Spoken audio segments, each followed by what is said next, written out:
Good morning, it's James from Pipe Doctor Home Services. I'm heading into work right now. It's Sunday, it's 8:30 in the morning. Going back to a client that I was at earlier in the week. We put in a bathroom faucet for her with some angle stops, a trap, all this fun stuff. She's having a separate issue in a separate bathroom with a separate toilet that's leaking from the base when she flushes it. So it's more than likely a pull and reset or maybe even a lead bend. But I just wanted to shout out to everybody that's been giving me support over the past 24 hours, especially from the Mikey Pipes Army. Everyone that's been coming over and leaving comments and liking and subscribing to the channel. It means a lot and I really appreciate it. And I appreciate everyone being patient with me as I get better at this YouTubing and recording. You know, I want to showcase my work. I want to make videos where I show you how I do things, but I also want to be respectful of the customer's time and the company's time. But I will do the best I can to improve the quality of everything and really showcase, you know, the work it is that I can do. To give you guys some background on me, because I haven't really been able to properly introduce myself, but I've been a plumber for the past 13 years. I've been a service plumber for the past 8 years, and I truly love it. I love going into homes and having different problems every single day that I can fix. And what I'm excited about the most is that being here at Pipe Doctor is that we really do follow a no stone unturned approach on things. And we provide the best quality work with the best quality products. I mean, the faucet I put in last week, the Wolverine brass faucet, is just not even comparable to other fixtures I put in the past. I mean, I put in hundreds, if not thousands, of bathroom faucets and kitchen faucets, and the Wolverine brass faucet is like a solid brass faucet. Like, you could tell by the quality of it. So anyway, I'm getting sidetracked. I'm excited to be here. I'm excited to showcase everything and, you know, document what it is that we have to deal with as service plumbers. I know a lot of people watching are probably in the field or in the industry and know what we go through on a daily basis. But it's definitely nice to be able to record it and show it and teach people while I also learn. You know, I love feedback and criticism, and I love hearing from people and seeing what it is that they have to say. So I'm definitely open to it. Oh, look, Mike's working today. So I'm going to try to get some footage of what we got going on with this toilet and see how we can go about fixing it. See if we can get this sorted out before this blizzard starts coming in on us, and try to get home. And I will keep you guys posted. So I'll see you in a little bit. All right, thanks. So we're here at the client's home, taking a look at this toilet. And it's like a 60-year-old toilet, baby blue. So she said that her husband went to the bathroom the other morning, and after he used the facilities, he flushed it. And let me get you rotated. And he saw a puddle of water on the floor. I'm just moving my truck around so I can park directly in front of the client's home. He saw water on the floor. He put down paper towels. They haven't used the toilet since. Now, this toilet is silicone to the floor. Like, there's a pretty good bead of adhesive around the base of the toilet. And funny enough, in her living room, there is a little bit of an opening to where you could see the lead bend. And she said that she did not see any water coming through the living room ceiling. So I'm figuring that it might be an issue with the close couple gasket, the seal that seals the tank to the bowl. Now, I have flushed the toilet multiple times. I do not see any water on the floor. I don't see anything coming between the gap of the tank and the bowl. I don't see anything coming from the supply valve. But she does have a seized 3/8 IPS by 3/8 compression angle stop on the toilet. It's completely seized up. So what we're gonna do is I'm gonna swap that valve out Gotta have my caffeine.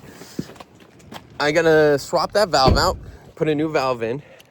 We'll flush the toilet some more, see if anything else is going on. I would love to put a new toilet in, but she's attached to the baby blue. So we're gonna swap the valve out. Funny enough, this week I had ordered these Bluefin quarter turn 3/8 FIP by 3/8 OD compression valves. So at least if I can get a new valve on there and this issue does happen again, she can isolate the toilet without having to shut the whole house off, especially with a blizzard coming. So I'm hoping that once I get the new valve in, I can see where this water came from. I even asked, you know, did your spouse just miss his aim in the morning? And she was like, no, when we mopped it up, when we cleaned it up with paper towels, it wasn't yellow or stinky. So we'll see. I'll show you what we got going on inside the house. So we got our baby blue American Standard from July 8th. No year on it though. I'm really disappointed that I can't see the year. I would have loved to known how many decades older it is than me. But anyway, so we could see, I mean, this is from me just now. This thing is pretty tightly siliconed. It's solid to the floor. And there's no signs of water anywhere. We flushed this thing 3 times. I don't see anything in between here. Obviously, this could be cleaned up and rebuilt. Right now, the customer just wants to focus on replacing this valve, which is the 3/8 FIP. So we're gonna be putting this in. And what we'll do is once we get that valve in, we'll flush this a couple more times to see if there's anything else. Now, at least if something does show up when I'm not here, they could shut this fixture off. I would love to put a new toilet in, but I can only advise and let the homeowner decide. So I'm gonna get the water shut off. I'm gonna open up the faucet in the kitchen so I could drain this down, and this should be an easy swap out. We will be putting a new flex on, because anytime you change a valve, you always want to put a new flex. It doesn't hurt. So now I have the blessing of the classic plumber turning the water on, running up 3 flights of stairs to go check to make sure that there's no leaks. Got our water main here. We know it is our water main, beautifully tagged on our previous visit. So I'm gonna turn this on and we'll go take a look at the valve and see that it's working. All right, so we got our new valve in, new supply line, quarter turn valve. Water is onto the home. No leaks here. So let's get this turned on.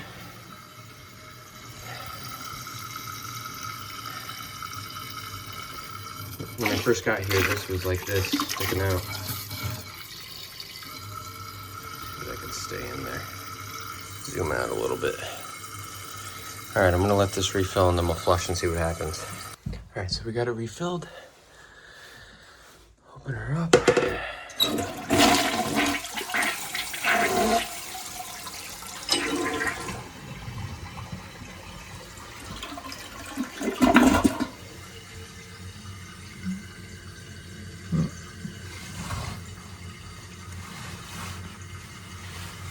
Is that from me or is that from the bowl?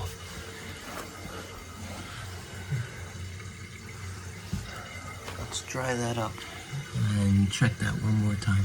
I also took a look underneath the sink here. I mean, those valves there are pretty crusty and corroded, but I wanted to make sure that this wasn't wet here.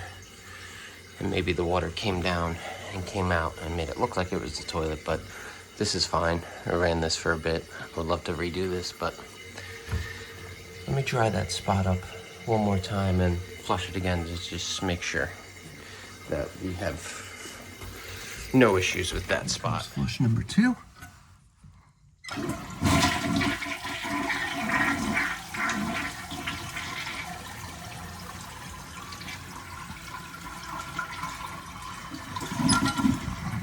I'm not seeing nothing. It seems like that was just residual from when I was taking this apart.